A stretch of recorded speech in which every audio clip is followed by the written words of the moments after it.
위시코드 읽어가는 밤 라디오입니다. 어느덧 크리스마스 시즌이 돌아왔는데요.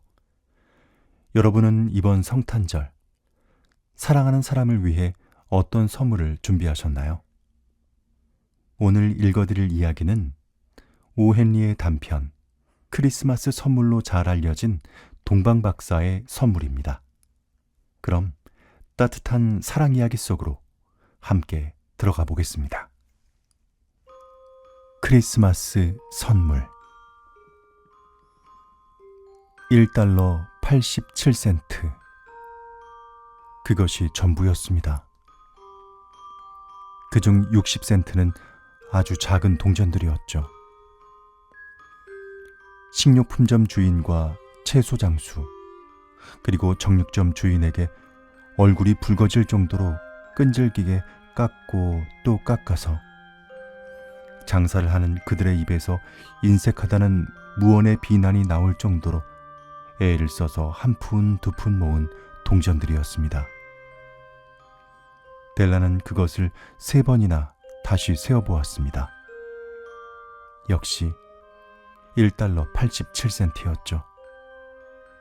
그리고 내일은 바로 크리스마스였습니다.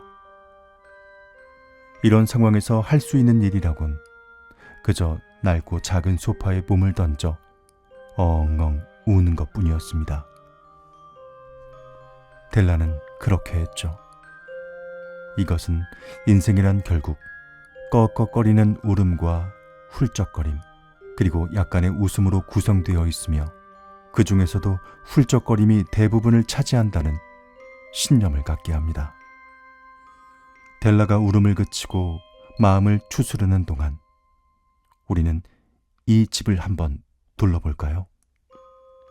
이곳은 일주일에 8달러를 내는 가구가 딸린 하숙집입니다. 이 시설이 형언할 수 없을 정도로 열악하다고는 할 수 없지만 아마도 노숙자 단속반이 예의주시할 만한 그런 수준임은 분명했죠.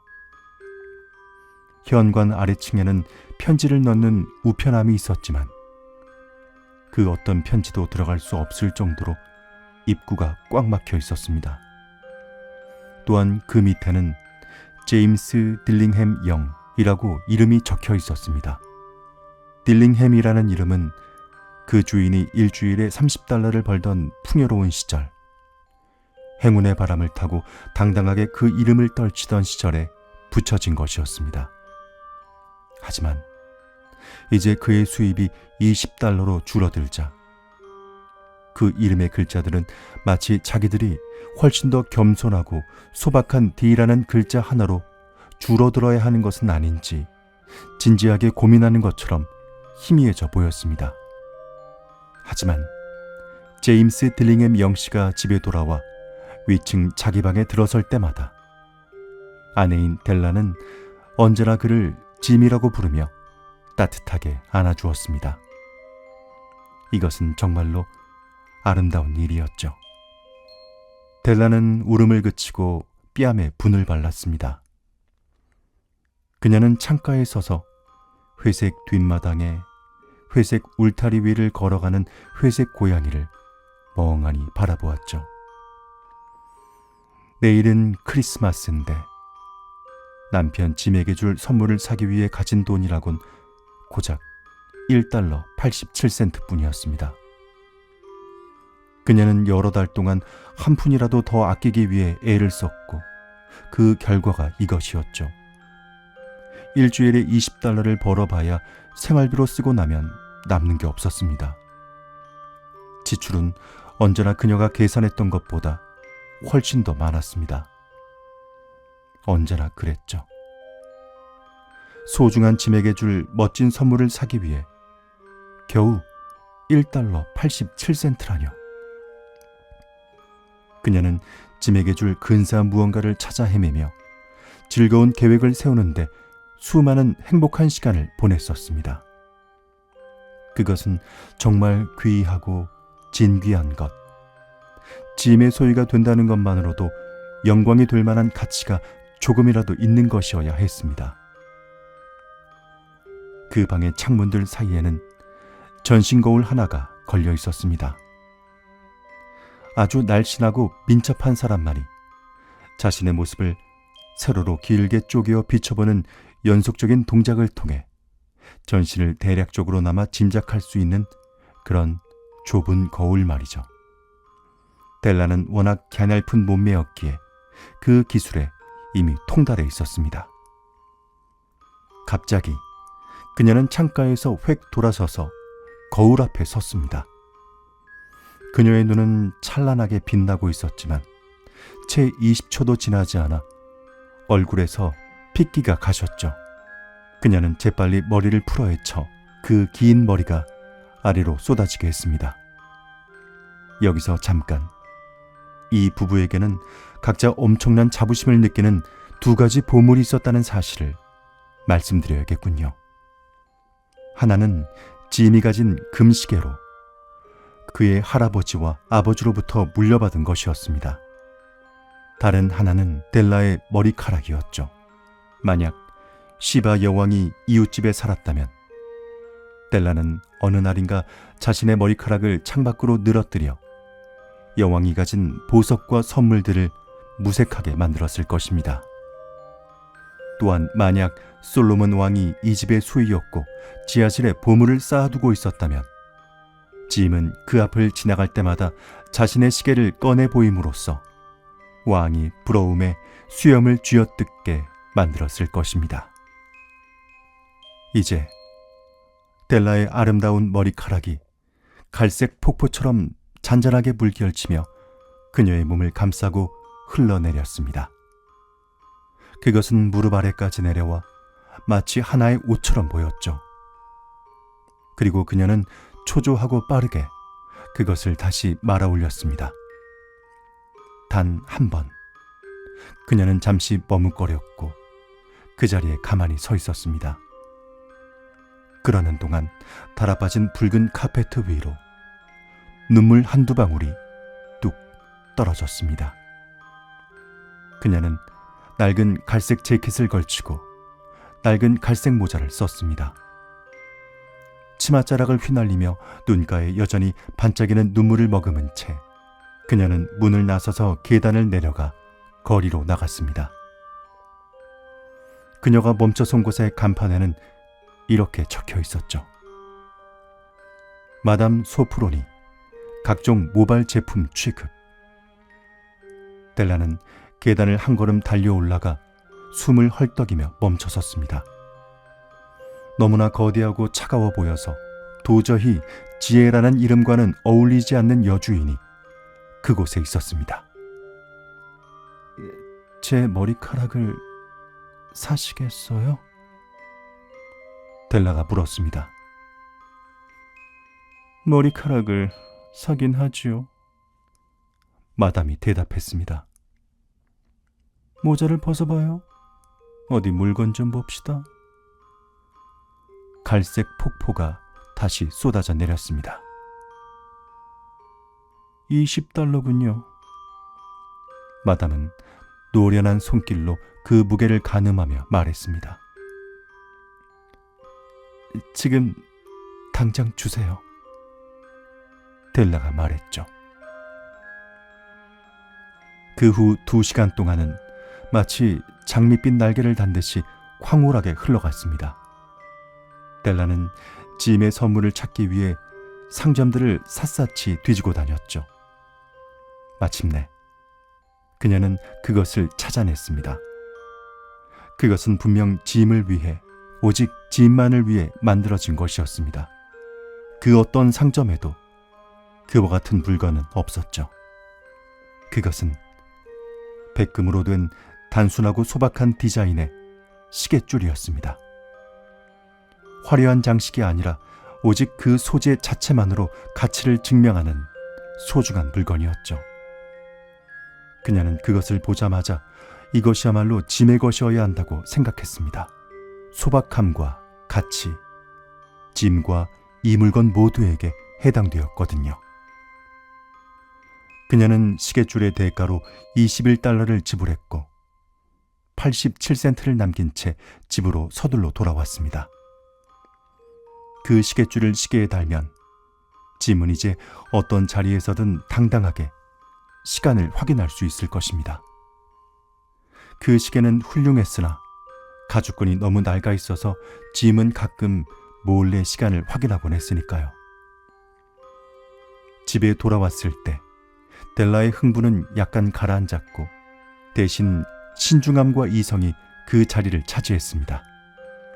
그녀는 머리 인두를 꺼내 가스불을 켜고 머리를 손질하기 시작했습니다. 그것은 정말 엄청난 작업이었죠. 40분도 채 되지 않아 그녀의 머리는 짧고 촘촘한 파마 머리로 뒤덮였습니다. 그 모습은 마치 학교를 빼먹고 도망친 장난꾸러기 소년 같았죠. 7시가 되자 커피가 끓었고 찹스테이크를 구울 준비를 마쳤습니다. 짐은 단 한 번도 늦은 적이 없었습니다. 델라는 시계줄을 손에 꼭 쥔 채 문 근처에 앉았습니다.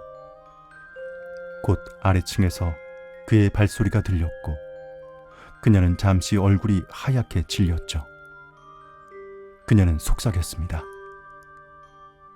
제발 하느님, 제가 아직도 예쁘다고 생각하게 해주세요. 문이 열리고 짐이 들어왔습니다. 그는 수척해 보였고 아주 진지해 보였습니다. 가여운 친구. 그는 겨우 22살인데 벌써 가족을 부양하는 짐을 지고 있었으니까요. 짐은 문 안쪽에 서서 멈췄습니다. 마치 꿩을 발견한 사냥개처럼 미동도 없이 델라에게 시선을 고정했죠. 그의 눈에는 델라가 읽을 수 없는 미묘한 표정이 서려 있었습니다. 그것은 분노도 놀람도 아니었습니다. 그저 기묘한 표정으로 그녀를 뚫어지게 쳐다볼 뿐이었죠. 델라는 달려갔습니다. 여보, 그런 표정으로 보지 마요. 당신 선물을 사려고 머리카락을 팔았어요.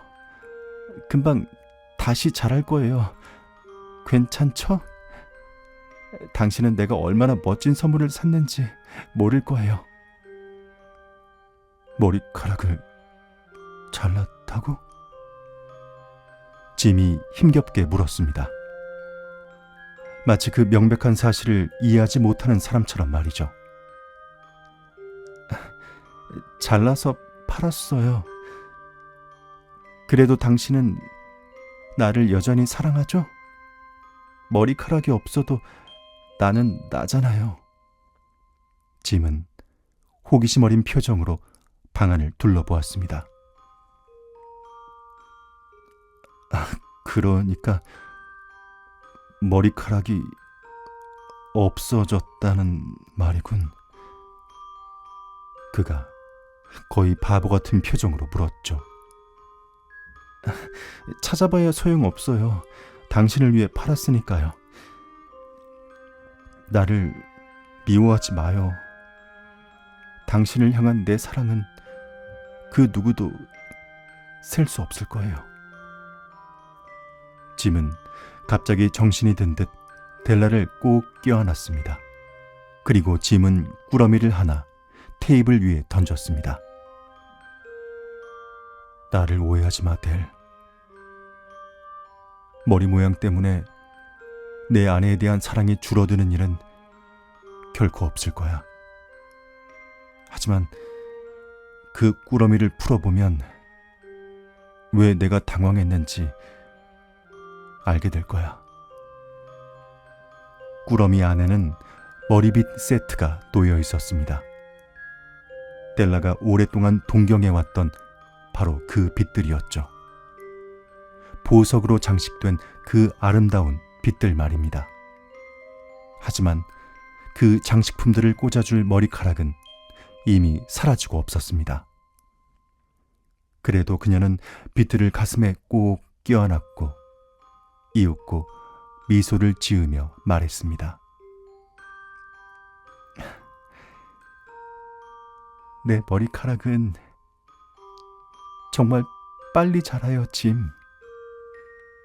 그리고 델라는 자신이 산 백금 시계줄을 내밀었습니다. 정말 근사하죠, 짐? 이제 하루에 100번씩은 시계를 보게 될 거예요. 당신 시계 좀 줘봐요. 얼마나 멋진지 보고 싶어요. 하지만 짐은 소파에 몸을 던지고는 미소를 지었습니다. 델, 우리의 크리스마스 선물은 당분간 어디 잘 치워두자고. 지금 당장 쓰기에는 너무 아깝잖아. 사실 난 당신의 머리빗을 살 돈을 마련하려고 내 시계를 팔았거든. 자, 이제 고기나 굽자고. 동방 박사들은 아시다시피 지혜로운 사람들이었습니다. 그들은 아기 예수께 선물을 가져온 현자들이었으며 크리스마스 선물의 전통을 만든 분들이기도 하죠. 그들은 현명했으므로 그들의 선물 역시 당연히 현명한 것들이었을 겁니다. 여기서 저는 하숙집에 사는 두 어리석은 아이들의 평범한 이야기를 들려드렸습니다. 그들은 집안의 가장 큰 보물을 서로를 위해 희생했죠. 하지만 오늘날의 가장 똑똑한 사람들에게 처음이자 마지막으로 한마디 하겠습니다. 선물을 주는 모든 사람 중에서 이 두 사람이 가장 지혜로운 자들이었다고요. 선물을 주고받는 모든 사람 중에서 이들과 같은 사람들이야말로 가장 지혜로운 이들입니다. 세상 어디에 있든 그들이야말로 진정한 동방박사입니다. 오늘 준비한 이야기는 여기까지입니다. 여러분의 밤이 델라와 짐의 사랑처럼 따뜻하고 지혜로운 온기로 가득하길 바랍니다. 지금까지 위시코드 읽어가는 밤 라디오였습니다. 모두 즐거운 성탄절 되시기 바랍니다.